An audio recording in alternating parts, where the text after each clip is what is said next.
ہم سب نبی اکرم صلی اللہ علیہ وآلہ وسلم کی ذات سے عقیدت کا اظہار کرتے ہیں۔ ہم عشق رسول صلی اللہ علیہ وآلہ وسلم اور غلامی رسول صلی اللہ علیہ وسلم میں موت تک قبول کر لیتے ہیں۔ اچھی بات ہے، یہ محبت ہے اور یہ عشق اور عقیدت ہمارے ایمان کا حصہ ہونا چاہیے۔ لیکن ایک سوال ہے، سوال یہ ہے کہ ہم رسول پاک صلی اللہ علیہ وسلم کی کن تعلیمات پر بھی عمل کرتے ہیں؟ ہم جس عقیدت کے دعوے دار ہیں، کیا ہم رسول پاک صلی اللہ علیہ وسلم کے فرمان کے مطابق جھوٹ بولنا چھوڑ چکے ہیں؟ کیا ہم ظالم کو ظالم کہتے ہیں؟ کیا ہم تم تولنے والے اور وعدہ خلافی کرنے والے کو کچھ کہتے ہیں؟ کیا اسلامی ملک میں یتیموں اور بیواؤں کو حقوق مل رہے ہیں؟ کیا ہم صبح سے رات تک دوسرے کی غیبت نہیں کرتے؟ کیا ہماری زندگیوں میں حضور پاک صلی اللہ علیہ وسلم کے اسوائے حسنہ کی جھلک دکھائی دیتی ہے؟ نہیں۔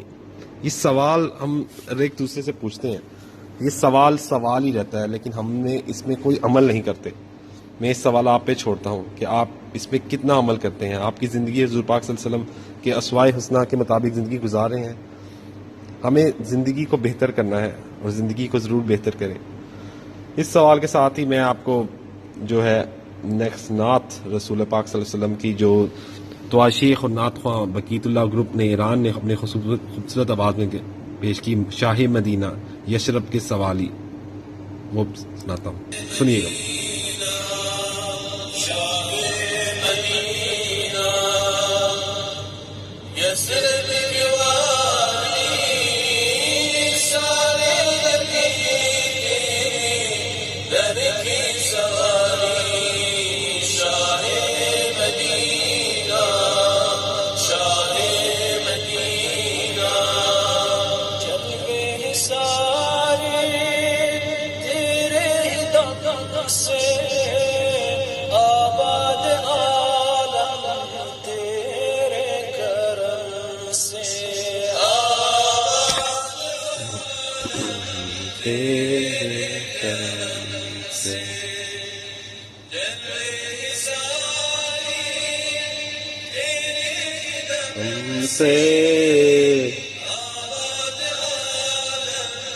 تیرے رنگ سے باقی ہر ایک شے، باقی ہر ایک شے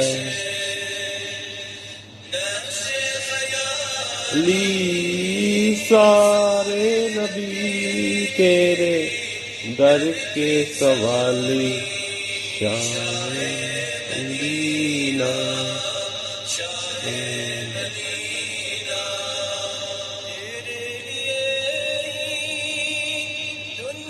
بنی ہے، تیرے فلک کی چادر تنی، نیلے فلک کی چادر بنی ہے، میرے دنیا بنی ہے،